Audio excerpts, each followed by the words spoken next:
Bismillahirrahmanirrahim. Alhamdulillahirabbil alamin wa bihi nasta'in ala umuri dunya waddin.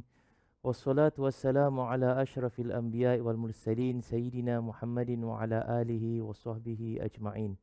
Rabbi shrah li sadri wa yassir li amri wahlul 'uqdatam min lisani yafqahu qawli. Subhanaka la ilma lana illa ma 'allamtana innaka antal alimul hakim. Para penonton muslimin dan muslimat yang dirahmati Allah, Assalamualaikum warahmatullahi wabarakatuh. Alhamdulillah, kita memanjatkan segala kesyukuran kita kepada Allah Subhanahu wa taala yang telah menganugerahkan kepada kita sebuah bulan yang sangat mulia, bulan Ramadan yang didambakan dan dinantikan oleh setiap orang muslim yang solehin, yang ingin mengejar dan merebut pahala-pahala yang Allah janjikan dalam bulan yang suci ini. Sesungguhnya bulan ini satu hadiah daripada Allah Subhanahu wa taala. Hadiah untuk umat Nabi Muhammad sallallahu alaihi wasallam. Kerana kita ini umat Nabi Muhammad sallallahu alaihi wasallam bukanlah umat yang panjang umurnya dan bukanlah umat yang rajin ibadatnya dan bukanlah umat yang banyak ibadatnya dan bukanlah umat yang kuat-kuat badannya.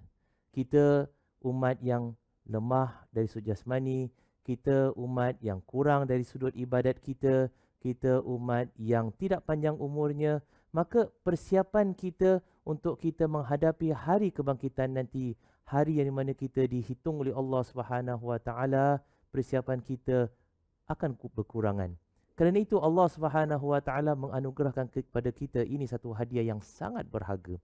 Hadiah yang mana boleh menjadikan kita ini bertambah pahala kita, bertambah amalan kita, agar mudah-mudahan walaupun dengan umur yang tidak begitu panjang, walaupun dengan ibadat yang tidak begitu banyak, walaupun dengan jasmani yang tidak begitu kuat seperti umat-umat terdahulu, namun pahala yang Allah SWT anugerahkan kepada kita itu tetap pahala yang banyak. Itulah pahala yang mana insya-Allah kita harapkan mudah-mudahan dapat menjamin kedudukan kita dan juga kemasukan kita di dalam syurga Allah Subhanahu wa taala, amin ya rabbal alamin. Maka ini muslimin dan muslimat yang dirahmati Allah, bulan Ramadan ini adalah anugerah daripada Allah Subhanahu wa taala, peluang keemasan untuk kita setiap tahun, bonus untuk kita mempertingkatkan amalan kita lagi, untuk kita memperbanyakkan pahala bagi segala apa yang telah kita lakukan dalam bulan ini. Kerana setiap amalan dalam bulan Ramadan ini Allah gandakan dan begitu banyak.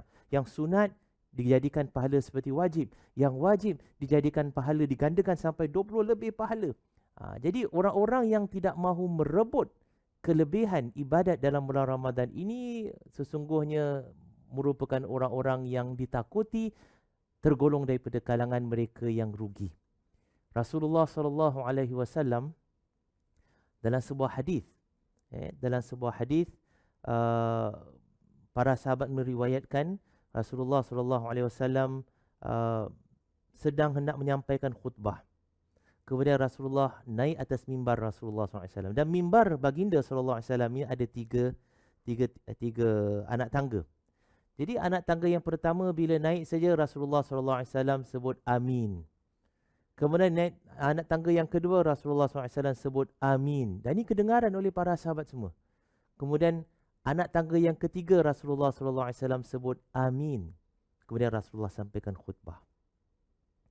Maka selepas itu para sahabat bertemu dengan Rasulullah SAW dan tanya kepada Rasulullah SAW, ya Rasulullah, kenapa Rasulullah SAW sebut amin, amin, amin tersebut? Maka Rasulullah SAW memberitahu kepada para sahabat dan kepada kita secara tidak langsung bahawasanya ketika Rasulullah SAW naik atas tangga itu, Malaikat Jibril turun. Dan Malaikat Jibril ini berkata-kata kepada Rasulullah SAW yang tidak dapat dilihat oleh para sahabat. Apa kata-kata Malaikat Jibril tersebut? Kata Malaikat Jibril yang disampaikan oleh Rasulullah SAW, ya Muhammad, buruklah nasib, celakalah bagi mereka yang mana apabila mereka itu mendapati orang tua mereka itu sudah tua, tetapi orang tua mereka itu tidak dapat dijadikan sebab bagi mereka masuk dalam syurga. Saya ulang sekali lagi. Celakalah bagi mereka yang mana mereka itu mendapati orang tua mereka itu sudah tua, maknanya dipanjangkan umur anak tersebut, dipanjangkan umur ibu bapa itu sehingga mereka itu bertemu dalam keadaan ibu bapa itu sudah tua.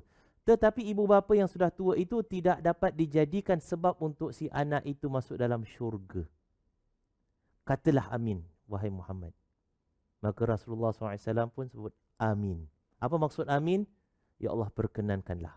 Maknanya minta pada Allah perkenankan agar diturunkan bencana, diturunkan malapetaka, diturunkan buruk nasibnya kepada mereka yang mana apabila mereka mendapati orang tua mereka itu sudah tua, tetapi orang tua mereka itu tidak dapat dijadikan sebab untuk mereka masuk dalam syurga. Persoalannya bagaimana itu? Macam mana orang tua ni boleh menyebabkan anaknya masuk dalam syurga? Kita ini muslimin dan muslimat dirahmati Allah, apabila kita ini dipanjangkan umur kita dan ibu bapa kita juga dipanjangkan umurnya sehingga kita bertemu mereka dalam keadaan tua tersebut itu, secara orang kata by default lah, secara dasarnya anak yang dah berumur ini boleh senang masuk dalam syurga. Dengan syarat apa? Dengan syarat dia buat baik dengan ibu bapa dia. Apabila dia buat baik dengan ibu bapanya, dia jadi anak yang soleh, keredaan Allah SWT terletak pada keredaan ibu bapa. Apabila ibu bapa itu reda dengan anak tersebut yang soleh ini, yang berlaku baik kepadanya, yang sabar terhadap kerenah orang tua tersebut itu, maka Allah SWT reda kepada orang ini. Dan apabila Allah SWT reda, maka dia boleh masukkan dalam syurga dengan mudah. Tetapi kalau sekiranya si anak itu tidak berlaku baik kepada ibu bapa, maka dia sudah rugi peluang untuk dia masuk dalam syurga. Kerana apa? Kerana dia tidak dapat keredaan ibu bapanya, maka dia juga secara langsung tidak dapat keredaan daripada Allah SWT. Kerana itu Malaikat Jibril tekankan di sini, ketika Rasulullah naik di atas tingkatan yang pertama, katakanlah amin wahai Muhammad SAW. Maka Rasulullah SAW pun sebut amin yang didengari oleh para sahabat yang ada dalam masjid tersebut. Ini pertama. Kemudian kedua, Rasulullah SAW beritahu kepada para sahabat,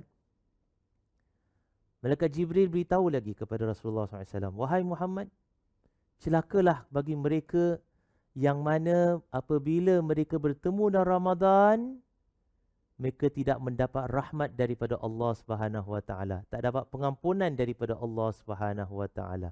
Celakalah mereka. Katakanlah amin wahai Muhammad sallallahu alaihi wasallam. Maka Rasulullah sallallahu alaihi wasallam pun sebut amin. Bermakna apa tuan-tuan yang dirahmati Allah? Bermakna seperti mana yang pertama tadi, by default secara dasarnya sesiapa saja orang Islam yang bertemu dengan bulan Ramadan sudah pasti boleh mendapat rahmat dan pengampunan daripada Allah Subhanahu Wa Taala. Tapi kalau dia tak dapat, maka celakalah nasib dia. Buruklah nasib dia. Malapetakalah untuk dia. Jadi maknanya apa? Maknanya kalau sekiranya seseorang itu selepas masuk Ramadan, akhir Ramadan, dia tidak dapat pengampunan daripada Allah SWT, jangan salahkan sesiapa. Salahkan dirinya sendiri kerana dia telah mensia-siakan peluangnya untuk mendapat rahmah dan juga pengampunan daripada Allah SWT yang Allah curahkan begitu banyak sekali dalam bulan Ramadan yang suci ini. Jadi kita rebut peluang ini, tuan-tuan yang dirahmati Allah. Kita hendak jadikan bulan Ramadan ini bulan yang mana menambahkan pahala kita. Dengan apa? Dengan puasa kita. Dengan apa? Dengan solat kita. Kita tambah dengan solat tarawih, kita tambah dengan solat witir, kita mungkin tambah dengan solat tahajud, dengan solat-solat sunat yang lain. Apa lagi yang kita boleh tambah? Kita perbanyakkan zikir kita pada Allah Subhanahu Wa Taala. Dan apakah sebaik-baik zikir kepada Allah Subhanahu Wa Taala? Sebaik-baik zikir pada Allah Subhanahu Wa Taala ialah apa? Membaca Al-Quran. Dan itu yang penting untuk kita tekankan. Dan saya akan kupaskan lebih lanjut nanti tentang pembacaan Al-Quran ini, insya-Allah. Jadi sebelum kita masuk pada pembahasan tentang Al-Quran tersebut, tinggal satu lagi amin yang Rasulullah SAW sebut. Kan ada 3 anak tangga tersebut. Pertama, mereka yang mendapati ibu bapa mereka yang dah berumur tapi tidak dapat menjadikan mereka itu masuk dalam syurga, maka celakalah nasib mereka. Yang kedua, mereka yang bertemu dalam Ramadan, kemudian berakhir Ramadan tanpa mendapat pengampunan dan rahmat daripada Allah Subhanahu Wa Taala, celakalah untuk mereka. Ini sesuatu benda yang, satu perkara yang sangat penting yang perlu kita elakkan. Rasulullah SAW sampaikan hadis ini dan Allah SWT sengaja jadikan hadis ini satu hadis yang penuh dengan impaknya. Yang mana dapat dilihat oleh para sahabat betapa Rasulullah SAW sebut amin ketika naik atas mimbar, yang mana didoakan oleh malaikat Jibril dan diaminkan oleh Rasulullah SAW. Ini bukan perkara-perkara yang remeh-temeh, ini perkara yang sangat-sangat berat yang perlu kita jaga. Dan yang ketiga yang perlu kita jaga ialah apa? Tuan-tuan yang dirahmati Allah. Pada anak tangga yang ketiga, malaikat Jibril kata kepada Rasulullah SAW, wahai Muhammad, celakalah, buruklah nasib, malapetakalah bagi mereka siapa? Bagi mereka yang mana apabila disebut namamu tidak berselawat ke atasmu sallallahu alaihi wasallam. Apabila disebut nama Rasulullah sallallahu alaihi wasallam, mereka tidak selawat pada Rasulullah sallallahu alaihi wasallam, celakalah atas mereka. Subhanallah. Tuan-tuan dan puan-puan yang dirahmati Allah, kita tanya diri kita sendiri, berapa banyak yang kita selawat kepada Rasulullah sallallahu alaihi wasallam? Berapa banyak yang mana apabila disebut nama Muhammad, kita tidak selawat kepadanya? Berapa banyak yang mana apabila disebut tentang cerita Rasulullah sallallahu alaihi wasallam, kita dengar namanya, kita tak berselawat kepadanya? Seolah-olah Rasulullah sallallahu alaihi wasallam itu hanya seorang tokoh sejarah, cerita lama, seorang lelaki biasa. Sedangkan Rasulullah sallallahu alaihi wasallam merupakan kekasih Allah Subhanahu wa taala. Selengkap-lengkap manusia Rasulullah sallallahu alaihi wasallam yang banyak berkorban untuk umatnya. Maka malaikat Jibril terangkan di sini, celakalah, buruklah nasib bagi mereka yang mana apabila disebut namamu wahai Muhammad sallallahu alaihi wasallam, mereka tidak berselawat kepada kamu. Cakaplah amin. Maka Rasulullah SAW pun sebut amin. Maknanya memang betul-betul lah malaikat Jibril dah doakan dan Rasulullah aminkan. Jadi sudah pasti ini akan makbul di sisi Allah SWT. Maka celakalah bagi mereka yang mana tiga-tiga perkara ini berlaku tapi mereka tidak ada follow up. Kita muhasabahlah diri kita, terutama dalam bulan suci Ramadan ini. Pertama, adakah kita mempunyai ibu bapa yang sudah berumur? Bagaimana kita punya hubungan dengan mereka? Adakah kita ini marah-marah mereka, bentak mereka, tak setuju dengan cara mereka, berkasar dengan mereka, angkat suara kepada mereka, ataupun tidak? Ini kita kena tanya diri kita. Kita lakukan muhasabah, penilaian pada diri kita sendiri. Yang kedua, ini bulan Ramadan ini, bagaimana keadaan kita? Bagaimana keadaan kita? Kita bertemu dalam bulan Ramadan, dah beberapa kali dalam hidup kita bertemu dalam Ramadan, tapi bagaimana keadaan Ramadan-Ramadan yang lepas yang telah kita lalui? Bagaimana pula keadaan kita sekarang ini? Adakah kita nak jadikan Ramadan kita ini lebih teruk daripada Ramadan-Ramadan yang lepas? Adakah kita ini nak jadikan Ramadan tahun kita ini sama seperti Ramadan yang tahun lepas? Adakah kita ini lebih fokus kepada sambutan hari raya lebih daripada Ramadan? Persiapan hari raya, shopping raya, baju raya, makanan raya, kuih raya. Adakah itu lebih penting daripada kita ini mengisikan bulan yang suci ini, mengambil peluang keemasan ini untuk kita tambahkan keimanan kita kepada Allah SWT, ketakwaan kita kepada Allah SWT ataupun tidak? Ini kedua. Ketiga, bagaimana keadaan kita, hubungan kita dengan Rasulullah SAW? Adakah kita biasa selawat dengan baginda SAW? Adakah kita apabila disebut nama baginda SAW, kita hanya berdiam diri, tidak beri selawat kepada baginda SAW?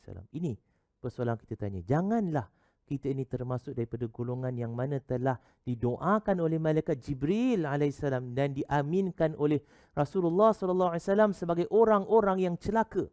Orang-orang yang celaka ini maknanya peluang mereka untuk masuk dalam neraka itu sangat tinggi.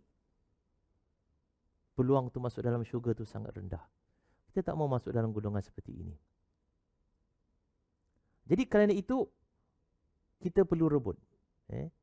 Ni peluang ni. Bulan Ramadan ini. Kita perbaiki diri kita. Tingkatkan ilmu, tingkatkan amalan kita. Terutama sekali dalam pembacaan Al-Quran. Kenapa dalam pembacaan Al-Quran? Dalam banyak-banyak ibadat, ya, kita puasa dalam bulan Ramadan. Kita solat tarawih. Bagaimana pula pembacaan Al-Quran kita? Ini kurang. Tuan-tuan yang dirahmati Allah. Kita jujurlah pada diri kita. Puasa, ya, semua orang nak puasa.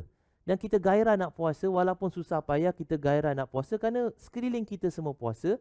Dan kemudian nanti bila dah habis penghujung hari tersebut, bila kita nak buka puasa, ia merupakan satu perkara yang mendatangkan kegembiraan kepada kita. Ramai-ramai buka puasa dan kita makan dan minum. Alhamdulillah, kita nak kegembiraan tersebut. Ya, kita dapat lakukan insya-Allah puasa tersebut. Solat. Ya, ramai yang pergi solat tarawih, gairah nak melakukan solat tarawih. Walaupun pada awal-awal Ramadan tu mungkin masjid itu agak penuh, tapi pada penghujung-penghujung Ramadan tu makin sedikit orang yang pergi masjid untuk lakukan solat tarawih tersebut. Tapi tetap kegairahan tu ada. Tapi nombor 3 ini, tuan-tuan apa yang dirahmati Allah, pembacaan Al-Quran. Berapa ramai daripada kita yang habiskan masa untuk baca Al-Quran? Bulan Ramadan ini bukan setakat bulan puasa saja, tapi bulan Ramadan ini Allah SWT istilahkan sebagai bulan Al-Quran. Dalam surah Al-Baqarah, Allah SWT menerangkan, atau Allah SWT berfirman, Syahrul Ramadan alladhi unzila fihi Al-Quran. Bulan Ramadan ini bulan yang mana diturunkan Al-Quran. Ini kelebihan bulan Ramadan. Diturunkan Al-Quran buat kali pertama pada malam Lailatul Qadar pada 17 Ramadan. Mengikut riwayat yang paling sahih. 17 Ramadan, malam nuzul Al-Quran. Subhanallah. Jadi kerana itu, kita lihat Rasulullah SAW dan para sahabat dan juga para tabi'in dan kaum-kaum orang-orang solihin, mereka semua menjadikan bulan Ramadan ini bulan yang mana mereka itu mempergiatkan lagi aktiviti mereka dalam pembacaan Al-Quran. Rasulullah SAW dalam bulan Ramadan mengkhatamkan Al-Quran sekurang-kurangnya sekali di hadapan malaikat Jibril alaihissalam. Para salafus soleh banyak baca Al-Quran dalam bulan Ramadan. Sebagai contoh, imam mazhab kita iaitu Imam Asy-Syafi'i, Muhammad bin Idris Asy-Syafi'i. Beliau terkenal sebagai seorang yang subhanallah bila masuk dalam bulan Ramadan, setiap hari, bukan setiap minggu, setiap hari beliau khatam Al-Quran. Setiap hari. Macam mana tu? Katakanlah mula daripada lepas solat subuh, baca terus sebelum sahur dah khatam. Bayangkan. Sahur. Subuh, start baca balik daripada Baqarah. Terus sampai kepada sebelum sahur, khatam Al-Quran lagi. Tiap-tiap hari, subhanallah. Tiap-tiap hari, tuan-tuan yang dirahmati Allah. Itu imam besar, Imam Asy-Syafi'i. yang amalannya Masya Allah sudah begitu banyak, tapi tetap giat dia terus beribadat pada bulan Ramadan dengan pembacaan Al-Quran. Mana masa dibaca Al-Quran tersebut? Itu persoalan yang kita nak tanya. Itu persoalan yang kita nak kupas letih. Dan apabila dah masuk pada 10 malam terakhir Ramadan, Imam Ash-Shafi'i mengkhatamkan Al-Quran setiap hari, bukan sekali, tetapi 2 kali. Tuan-tuan puan dirahmati Allah. 2 kali. Mula daripada sahur, khatam waktu buka puasa. Mula selepas buka puasa, khatam sebelum sahur. Untuk 10 malam. Untuk 10 hari terakhir. Siapa yang boleh termampu bawa macam gitu?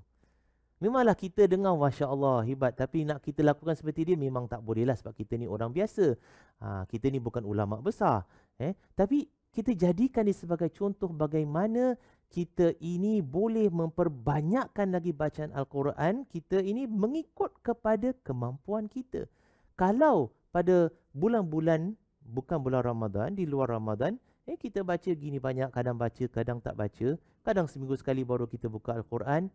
Mengapa tidak bulan Ramadan ini, kita tanam azam, kita cuba buka Al-Quran setiap hari. Setiap hari. Dan cuba baca. Walaupun 1 muka surat. Walaupun setengah muka surat. Tapi persoalannya, kata saya tak lancar bacaan Al-Quran, Ustaz, macam mana saya nak baca gitu banyak? Jawapannya ialah, bukan kepada kelancaran bacaan Al-Quran itu yang menjadi penentunya. Kalau lancar sangat, jadilah awak seperti Imam Syafi'i, boleh khatam banyak kali. Kerana dia baca. Tapi jadi penentunya ialah apa? Berapa banyak masa yang awak habiskan untuk Al-Quran. Berapa banyak masa yang kita duduk dan kita buka baca Al-Quran tersebut. Dan lebih daripada kita baca yang lain. Lebih daripada kita buat benda-benda yang lain. Sebagai contoh, muslimin dan muslimat dirahmati Allah. Para penonton yang saya kasihi. Anda sedang menonton ceramah saya. Kita mungkin sudah habiskan masa lebih kurang dalam masa 20 minit. Tuan-tuan dan puan-puan dirahmati Allah dah bersama dengan saya 20 minit. 20 minit bersama dengan saya ni, dengar ceramah saya ni tidak akan sama seperti 20 minit bersama dengan Al-Quran. Apatah lagi kalau seseorang itu menghabiskan masanya dengan aktiviti-aktiviti lain, dengan seperti apa? Seperti dia itu menyibukkan dirinya dengan media sosial. Dengan media sosial ini, dia buka Facebooknya ke, Instagramnya ke, TikToknya. Habis masa 10, 15, 20 minit. Begitu cepat tanpa dia sedari. Tanpa dia sedari. Kerana itu benda satu yang ketagih. Tapi selepas tu apa? Apa manfaat dia dapat? Apa manfaat yang dibawa kepada akhirat dia? Kosong. Tak ada apa-apa. Dia habiskan masa kepada tengok kepada video, tengok kepada cerita, baca cerita orang, komen orang dan sebagainya. Apa manfaat pada akhiratnya? Tidak ada. Malah kadang-kadang dosa yang dibawa. Bayangkan pula kalau masa itu dihabiskan untuk Al-Quran. Yang mana pahalanya akan berkekalan sehingga hari kiamat. Sehingga kita berdiri di hadapan Allah SWT. Kita buka media sosial kita, setengah jam rasa, cepat habis. Kita duduk baca Al-Quran, kadang-kadang 10 minit dah rasa begitu lama. Kenapa? Sebabnya ialah, ibadat ini bukanlah sesuatu yang mudah hendak dilakukan. Harga untuk masuk dalam syurga bukanlah murah, tuan-tuan puan dirahmati Allah. Perlu pengorbanan, perlu susah payah. Perlu melawan nafsu ini. Nafsu suka pada benda yang melalaikan. Nafsu suka pada benda yang melekakan. Yang tidak mendatangkan hasil apa-apa kepada kita dunia dan akhirat. Itu nafsu. Tapi perkara yang membawa manfaat pada kita, dunia kita, akhirat kita, nafsu tak suka. Nafsu berontak. Kerana nafsu itu adalah ejen syaitan. Maka kerana itu, ibadat itu bila dilakukan rasa macam, susah, lama lah. Baru 10 minit, aku rasa dah macam baca banyak ini. Ini kita kena lawan mujahadah. Seperti mana kita puasa ini, kita lawan lapar dan dahaga untuk kita taat pada Allah SWT. Begitu juga bila baca Al-Quran tersebut. Saya tak boleh baca dengan lancar. Saya baca merangkak. Bacalah mana yang termampu. Walaupun nak baca satu-satu kalimat. Zalikal kitabula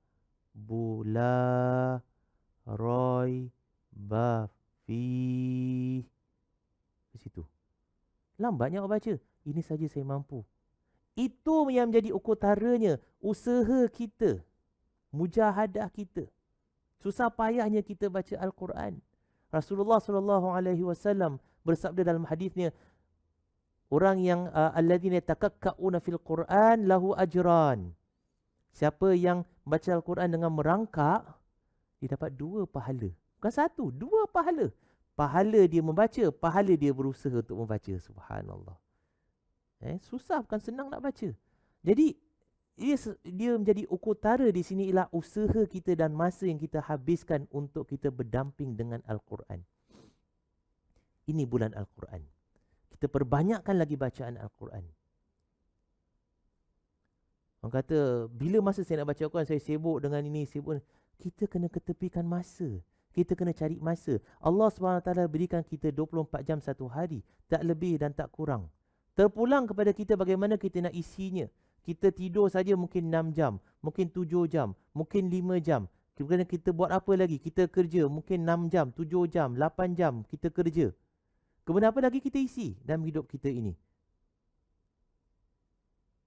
Tengok televisyen, tengok internet, tengok media sosial. Itu saya sudah berapa lama. Untuk kita punya hiburannya sudah berapa jam, tuan-tuan yang dirahmati Allah. Dan berapa jam pula atau berapa minit pula kita ketepikan untuk benda yang lebih penting untuk kita, iaitu akhirat kita dalam satu hari tersebut. Jadi macam mana pun kita kena cari masa. Bilakah masa tersebut? Terpulang pada setiap individu. Jadual harian dia bagaimana? Mungkin dia ada waktu rehat ketika bulan Ramadan ini. Kita kalau keluar untuk kita makan tengah hari, lunch time lah daripada kerja kita, kita solat zuhur dan kita tak ada makan. Jadi masa yang kita habiskan biasa pada bulan-bulan lain tersebut untuk makan tengah hari, kita habiskan dengan Al-Quran. Kita naik MRT, kita naik bas. Daripada kita diam gitu, daripada kita buka handphone, kita scroll Facebook, TikTok, Instagram, tengok orang punya video, tengok orang punya kelena, tengok orang punya kelita, tengok orang punya perbuatan-perbuatan yang kadang-kadang macam kebudak-budakan, walaupun dah tua pun berlakon macam budak-budak. Tengok, kita ketawa, apa, tak ada manfaat apa-apa kepada kita dan pada akhirat kita. Why not? Mengapa tidak kita habiskan masa tu untuk kita baca Al-Quran?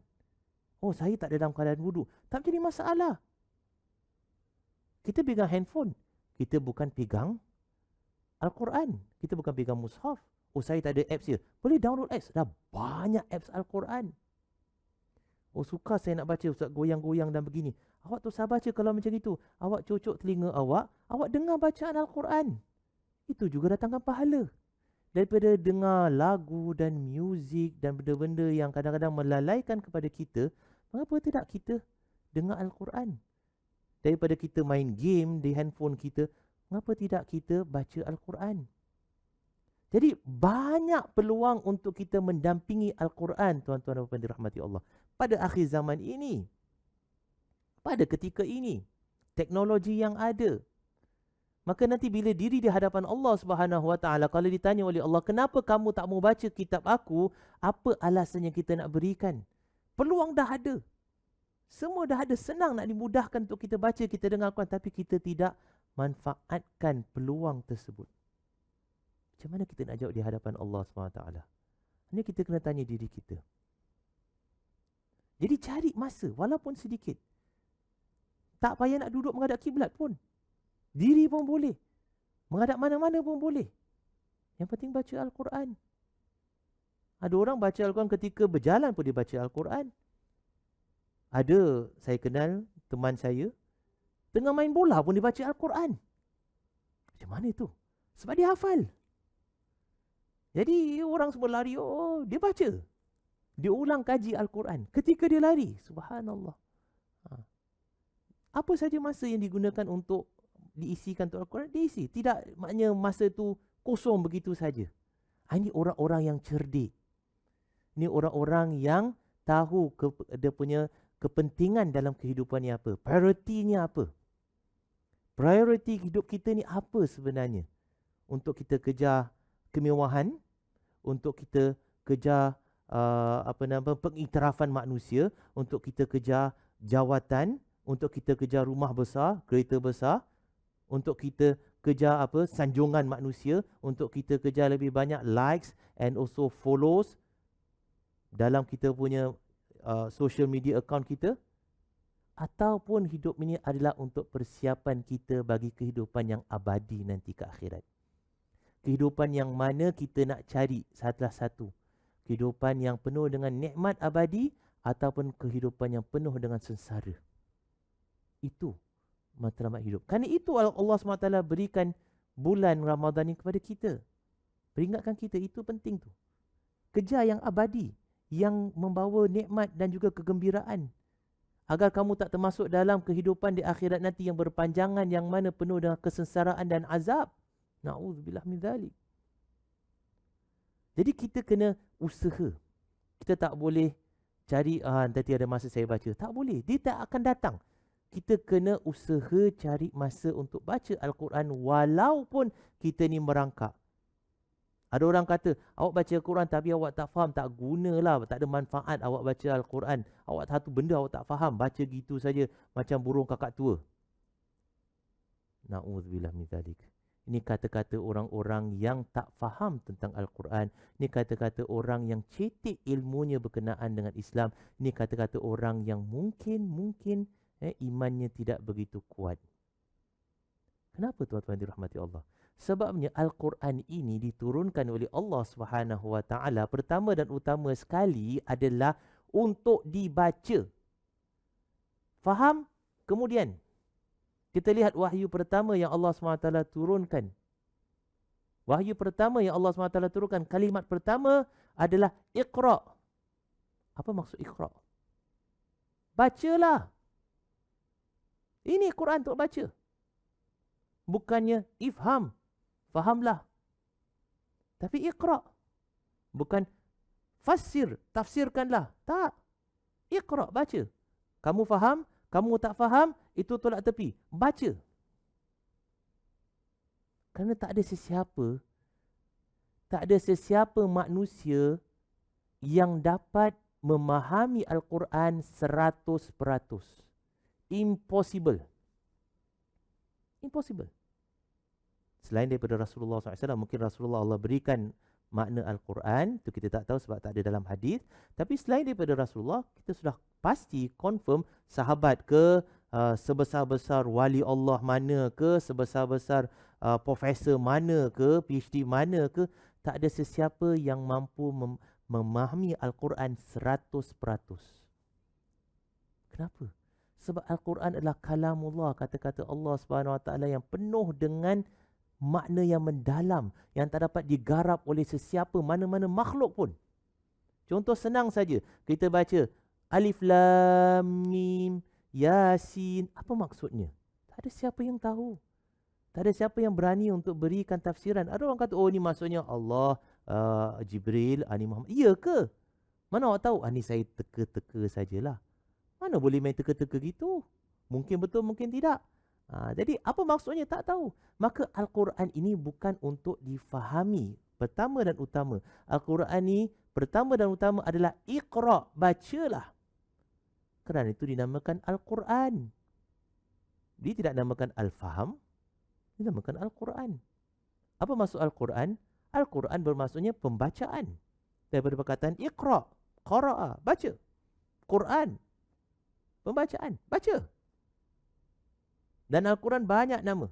Antaranya Az-Zikir, peringatan. Al-Wa'du, Al-Wa'idu, yang memberi janji yang gembira, yang berjanji janji yang mengancam. Tapi tidak ada dalam nama-nama Al-Quran ini yang banyak ini, nama dia katakan sebagai Al-Faham. Tak ada. Menunjukkan apa? Menunjukkan kalau kita nak tunggu sampai faham Al-Quran baru kita baca Al-Quran, dia tidak akan dapat sampai bila-bila. Itu satu penipuan daripada iblis dan syaitan untuk menjauhkan kita daripada Al-Quran itu sendiri. Bacalah walaupun tak faham. Saya orang Melayu, saya tak faham bahasa Arab. Tak kisah. Berapa banyak orang Islam yang orang Arab? Tak sampai pun 30%. 40%, tak sampai 30% pun daripada penduduk ataupun umat Islam kat dunia sekarang ini yang tahu bertutur dalam bahasa Arab. Malah orang yang tahu betul dalam bahasa Arab pun mereka tak faham Al-Quran tu. Sebab apa? Bahasa Al-Quran ni bahasa Arab klasik. Sedangkan mereka itu bertutur dalam bahasa Arab moden yang penuh dengan kalimat-kalimat dan bahasa-bahasa yang dicampur aduk dalam bahasa Arab. Jadi walaupun tak faham Al-Quran, bacalah. Walaupun merangkak.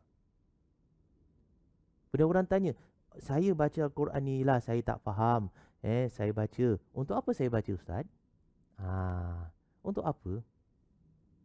Banyak manfaatnya. Banyak manfaatnya. Pertama dan utama, sudah pasti kita bila baca Al-Quran itu ialah untuk kita dapatkan pahala. Terutama dalam Ramadan ini.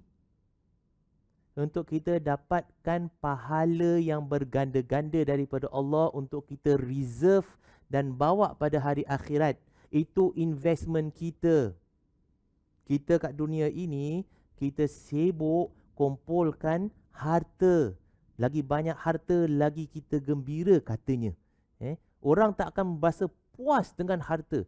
Ada orang dapat 10,000 duit dalam bank, nak tambah 20,000. Ada orang ada 1 juta dalam bank, dia lihat, oh dia ni ada 2 juta, kenapa aku tak boleh ada 2 juta? Ada orang dah jadi jutawan, kenapa aku tak boleh jadi billionaire? Ini nafsu. Takkan berasa puas dengan dunia. Tapi ini semua kita akan tinggalkan. Tutup mata. Jutawan macam mana pun, harta dia tinggalkan. Fir'aun dan begitu kaya dengan luas pemerintahan dia, habis. Dia tinggalkan semua. Qarun, yang mana Allah sifatkan hartanya begitu banyak. Allah SWT tak sebut berapa banyak hartanya. Allah SWT sebut tentang kunci bagi gedung hartanya saja.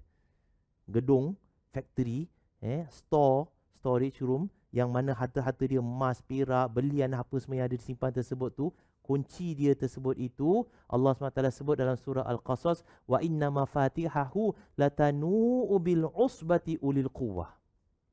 Kunci-kunci gedung kekayaan Qarun ini, kalau dikumpulkan, orang yang paling kuat di kalangan mereka pun tak mampu nak angkat. Tak mampu. Maknanya banyak sangat kunci. Sampai orang kuat pun tak boleh angkat. Itu baru kunci. Belum isi kepada gedung tersebut itu sendiri. Kaya Qarun. Mana pergi harta dia? Fakhasafna bihi wa bidarihil ard. Maka kami tenggelamkan dia dan juga hartanya dan rumahnya dalam tanah. Habis. Hilang. Ini dunia.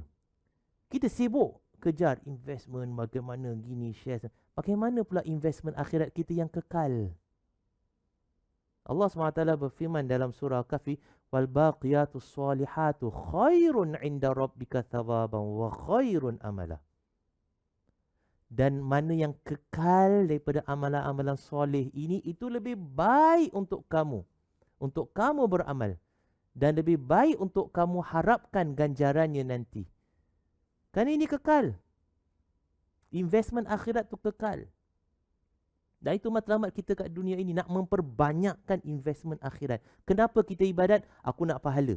Salah ke kau ibadat kerana Allah SWT? Betul. Kita memang ibadat untuk Allah. Takkan kita ibadat untuk manusia lain. Takkan kita ibadat untuk berhala. Takkan kita ibadat untuk benda lain. Kita ibadat ini untuk Allah SWT. Lillahi ta'ala. Tapi kita nak pahala. Kita ini manusia, Allah jadikan makhluk yang selfish. Selfish ni apa? Kita fikirkan diri kita saja. Aku ibadat ni, what is it for me? Apa aku dapat? Pahala, kata Allah SWT. Ambil. Itu aku nak. Ini investment ke akhirat. Lagi banyak ibadat, lagi banyak pahala dapat. Ini yang kekal. Jadi, aku ibadat, aku nak pahala. Betul. Adakah salah? Adakah berdosa? Tak ada. Itu yang perlu kita lakukan. Kerana kita ini, kita jangan berlagak lah. Macam kita ni orang dah pangkat tinggi, wali Allah ke apa. Tak, kita ni orang awam. Kita iman ni boleh naik turun anytime. Lemah. Kita kena mengakulah iman kita ni lemah. Kita tak seperti para wali, para solihin, para muqarrabin, tingkatan yang tinggi. Itu lain. Mereka punya league tu dah lain. Kita masih bawah-bawah, masih anak-anak lagi. Maka ibadat kita adalah untuk pahala. Mereka itu dah tinggi tingkatan mereka, ibadat mereka semata-mata untuk kecintaan dan keridhaan Allah Subhanahu Wa Taala semata-mata. Mereka tidak fikirkan tentang pahala. Tapi tidak, kita nak pahala. Maka rebut bulan Ramadan ini. Bacaan Al-Quran ini menambahkan pahala kita. Pertama, Rasulullah SAW sebut dalam hadisnya, setiap huruf Al-Quran itu diberikan pahala 10 kali ganda. Masya Allah. Setiap huruf.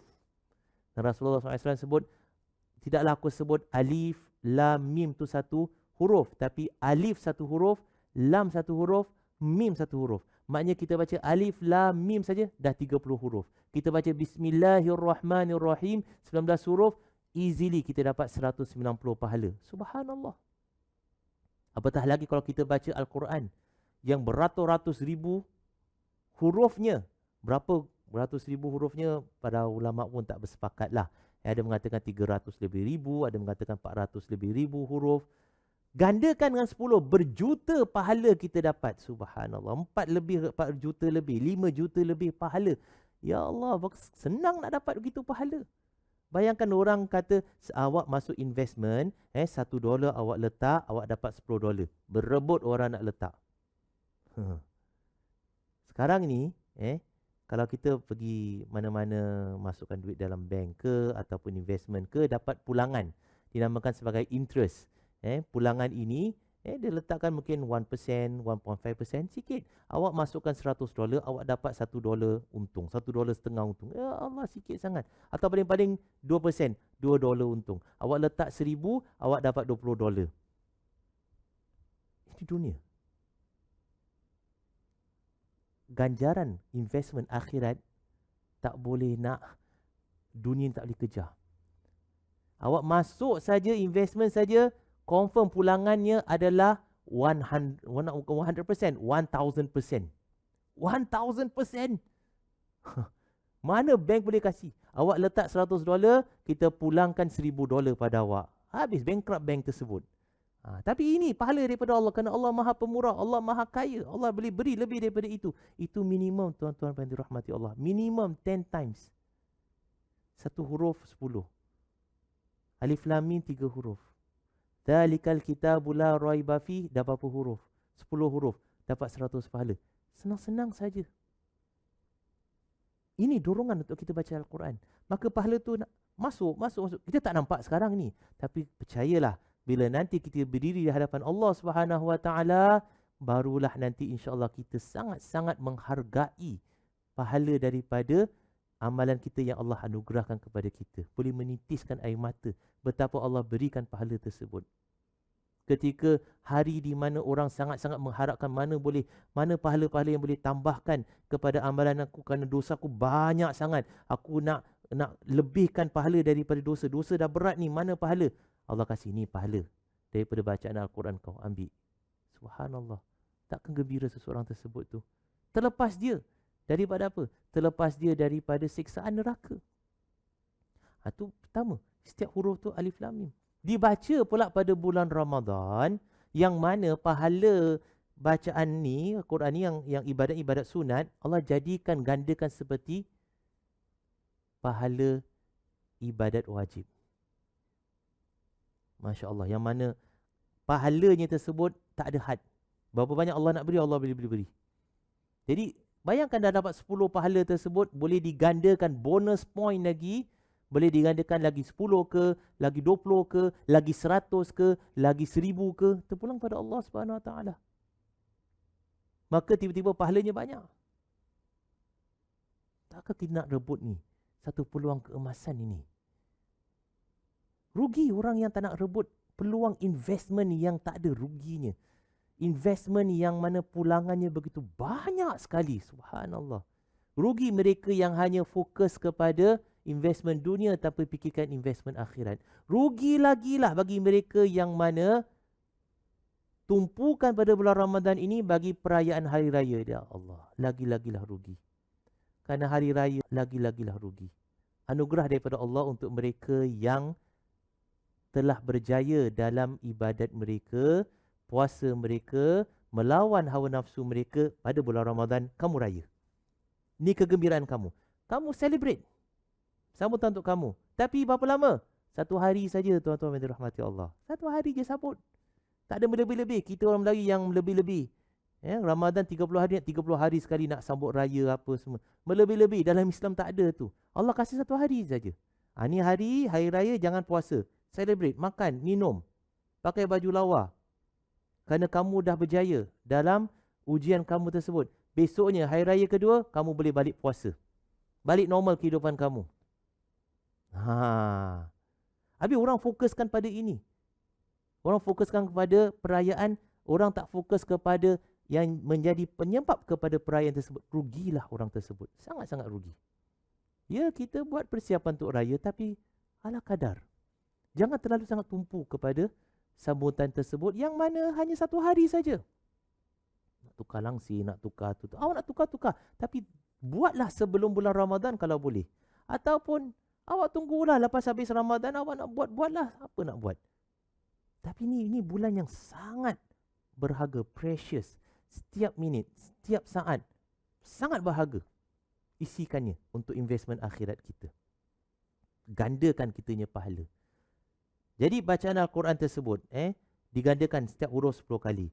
Kemudian di bulan Ramadan tersebut itu digandakan lagi pahala sebagai ibadat wajib.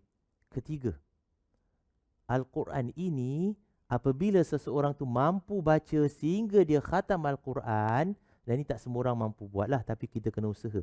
Kalau kita dapat baca sehingga khatam Al-Quran, ketika kita baca khatam Al-Quran tersebut itu, ketika kita baca pada penghujung Al-Quran, setelah kita baca begitu banyak daripada awal, kita struggle dan sebagainya, Allah beri hadiah yang sangat istimewa atas kejayaan kita mengkhatamkan kitabnya. Apa hadiah-hadiah tersebut itu? Hadiahnya pertama sekali, Allah turunkan 70,000 malaikat. 70,000 malaikat bersama-sama dengan kita untuk khatamkan kitabnya. Dan kalau kita minta apa pun, doa apa pun, 70,000 malaikat aminkan. Subhanallah. Kerana itu doa yang dipanjatkan ketika seseorang itu khatam Al-Quran adalah doa yang makbul. Kalau kita nak sesuatu yang kita nak daripada Allah SWT, dan kita betul-betul nak, baca Al-Quran sampai habis dan khatamkan. Kemudian kita baca doa dan kita minta pada Allah SWT. InsyaAllah Allah SWT tunaikan. Apa saja kita nak. InsyaAllah Allah tunaikan. Tapi permintaan tu mesti reasonable lah. Jangan minta yang luar maknanya tak di luar akal kita lah. Contoh orang kata, saya nak minta jadi kaya macam Raja Brunei ke apa. Mana boleh. Awak orang biasa. Saya minta nak jadi macam Superman boleh terbang. Impossible. Permintaan yang reasonable. Permintaan yang mana sebaik-baik permintaan ialah untuk akhirat kita. Terlepas daripada api neraka. Dapat masuk syurga. Bertemu dengan Rasulullah SAW. Dapat syafaat baginda SAW. Dapat minum daripada telaga baginda Al-Haud di padang mahsyar nanti. Dapat bertemu dengan Rasulullah SAW dalam syurga nanti. Dapat berjumpa dengan Allah. Dapat melihat Allah SWT dalam syurga nanti. Ini permintaan kita yang paling-paling utama patut kita minta. Kemudian lepas tu mintalah apa yang kita minta daripada dunia. Jadi ini kelebihan Al-Quran. Allah SWT reservekan pahala bagi mereka yang mana menghabiskan masa untuk membaca Al-Quran sehingga khatam Al-Quran. Special. Apa lagi Ustaz dan faedah untuk baca Al-Quran selain daripada pahala?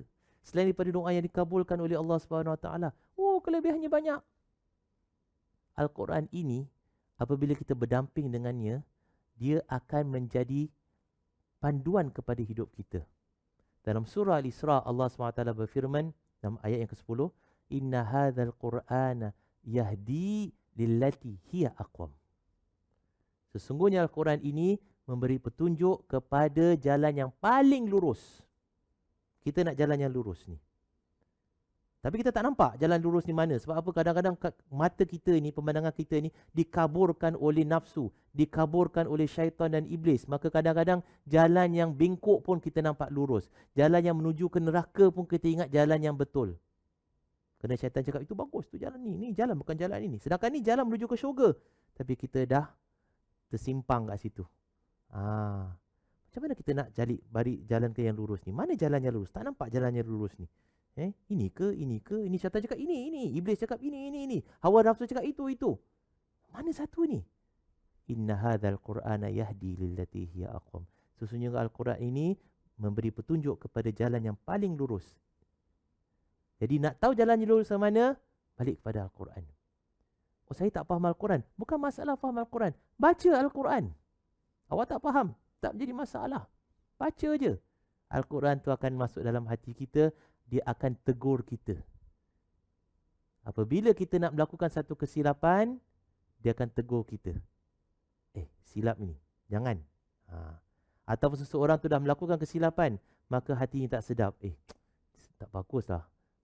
Jadi dia membawa dia kepada jalan yang lurus tadi. Orang kata macam mana Al-Quran tu nak beritahu kita, ini salah, ini tak bagus ni, jangan buat. Macam mana Al-Quran tu beritahu? Kalau nak tahu, kena melaluinya dahulu. Nak suruh saya terangkan, tak boleh. Macam seperti mana saya cakap, ini makanan ini sedap lah, manis. Awak tanya manis macam mana? Cuba terangkan pada saya manis macam mana. Berapa manis dia, berapa sedap dia. Tak boleh. Awak rasa bahawa awak tahu. Awak tak rasa, awak tak tahu. Saya tak boleh nak describe, saya tak boleh nak terangkan. Jadi nak tahu macam mana Al-Quran itu akan memandu seseorang tu kepada jalan yang lurus, kita kena melaluinya dahulu. Kita kena baca Al-Quran. Barulah nanti kita akan dapat rasakan, Masya Allah. Al-Quran ini menjadi seperti guide bagi kita, pemandu kita, agar kita tak bersimpang siur, kita jalan sana, jalan sini. Ini Al-Quran.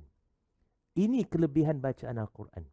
Rasulullah SAW bersabda dalam hadisnya, orang yang mana hatinya tidak ada Al-Quran, maknanya dia jarang baca Al-Quran, dia tak ingat pun apa-apa Al-Quran, dia lebih tumpu kepada benda-benda yang lain. Rasulullah sifatkan hati dia adalah seperti rumah yang roboh. Rumah yang hampir roboh. Maknanya dah tak ada manfaat lagi. Kabaitil kharib. Rumah yang roboh.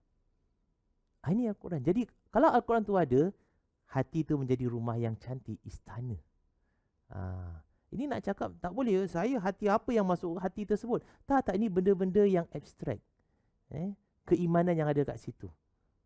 Jadi hati itu bertambah lagi cantik, hati itu bertambah lagi mulia, maka senang dia nak terima hidayah. Kerana itu, tuan-tuan yang dirahmati Allah, ada orang dia mudah sangat tersentuh bila dia baca Al-Quran, bila dia lihat pada mana Al-Quran, dia boleh menitiskan air mata. Kita baca Al-Quran macam biasa je. Ada orang baca, Qul huwallahu ahad, menangis. Kita biasa je, tak ada apa-apa. Ini kena masalah hati. Hati dia lembut, hati dia cantik. Lebih cantik daripada istana. Kerana dicantikkan dengan Al-Quran. Allah hiasi hatinya tersebut itu, maka mudah dia nak dapat hidayah daripada Allah Subhanahu Wa Taala.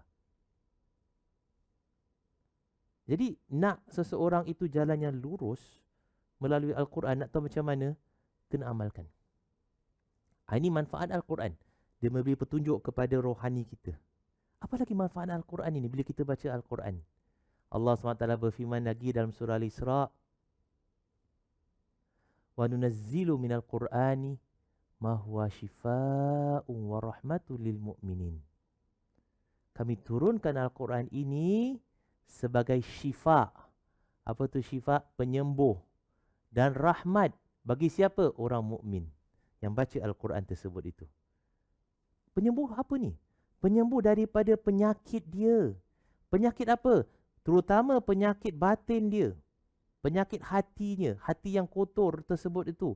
Quran datang, Quran mencantikkan, Quran menyembuhkan penyakit hati tersebut. Hasad, dengki, fitnah, suka, takabur, riya, ujub. Semua penyakit-penyakit hati yang buruk. Al-Quran boleh betulkan. Kerana dia itu adalah syifa. Dia adalah penyembuh. Dan juga Al-Quran adalah penyembuh bagi penyakit fizikal. Tapi tak semua penyakit fizikal yang mana boleh disembuhkan begitu saja dengan Al-Quran. Tidak. Ini kelebihan yang Allah berikan kepada seseorang tertentu. Baca ayat Quran apa, maka kurang dia punya sakit dan sebagainya. Tetap maknanya kena cari pertolongan daripada mereka yang pakar untuk mengubatkan sakit tersebut tu lah. Tapi dia tu adalah penyembuh. Jadi orang yang banyak baca Al-Quran ini, hati dia akan sembuh dan jasmaninya akan sihat.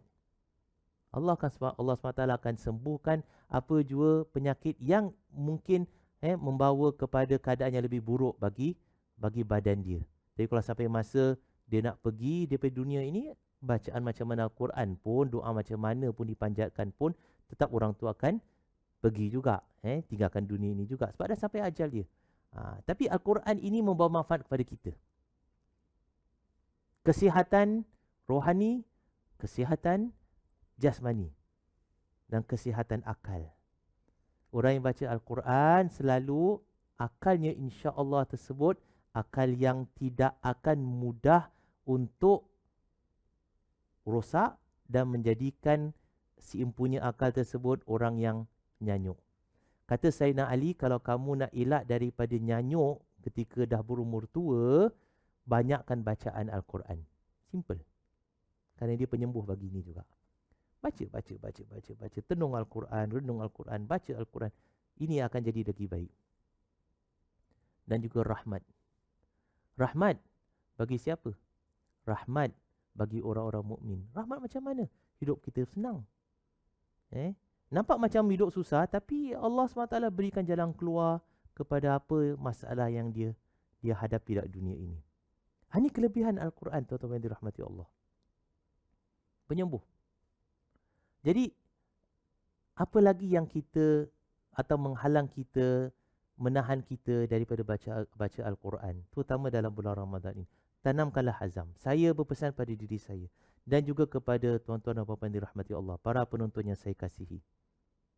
Tanamkan azam, mulakan langkah yang pertama untuk kita baca Al-Quran seberapa banyak yang boleh. Walaupun 1 ayat, walaupun 2 ayat.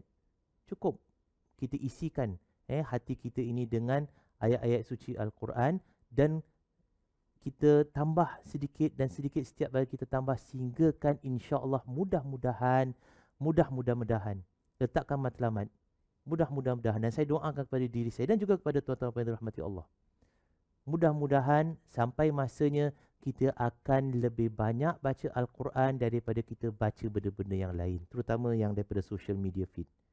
Dan kita lebih banyak dengar Al-Quran daripada kita dengar benda-benda yang lain, terutama muzik-muzik dan hiburan. Ini matlamat. Mudah-mudahan. Dan apabila kita sampai ke tahap tersebut, banyak bersyukur pada Allah SWT kerana Allah SWT dah jadikan Al-Quran tu pendamping kita. Dan apabila Al-Quran tu menjadi pendamping kita kat dunia ini, dia akan terus menjadi pendamping kita nanti apabila kita dah mati kelak, apabila kita masuk dalam kubur nanti, apabila kita di hadapan Allah SWT nanti, dan apabila kita masuk dalam syurga, Al-Quran akan sentiasa bersama dengan kita insya-Allah. Amin amin ya rabbal alamin. Jadi sekian saja apa yang saya boleh sampaikan pada kali ini. Mudah-mudahan menjadi manfaat terutama pada diri saya dan kepada para penonton sekalian. Dan saya akhiri dengan tasbih kafarah dan juga suratul Asr sebagai penutup bagi bicara saya, dan kemudian kita akhiri dengan selawat kepada Rasulullah SAW. Subhanakallahumma wa bihamdika asyhadu an la ilaha illa anta astaghfiruka wa atubu ilaik. Bismillahirrahmanirrahim. Wal asri innal insana lafi khusr illa alladhina amanu wa amilus solihat wa tawasaw bil haqq wa tawasaw bis sabr. Wa sallallahu ala sayyidina Muhammad wa ala alihi wa sahbihi wasallam. Walhamdulillahi rabbil alamin. Assalamualaikum warahmatullahi wabarakatuh.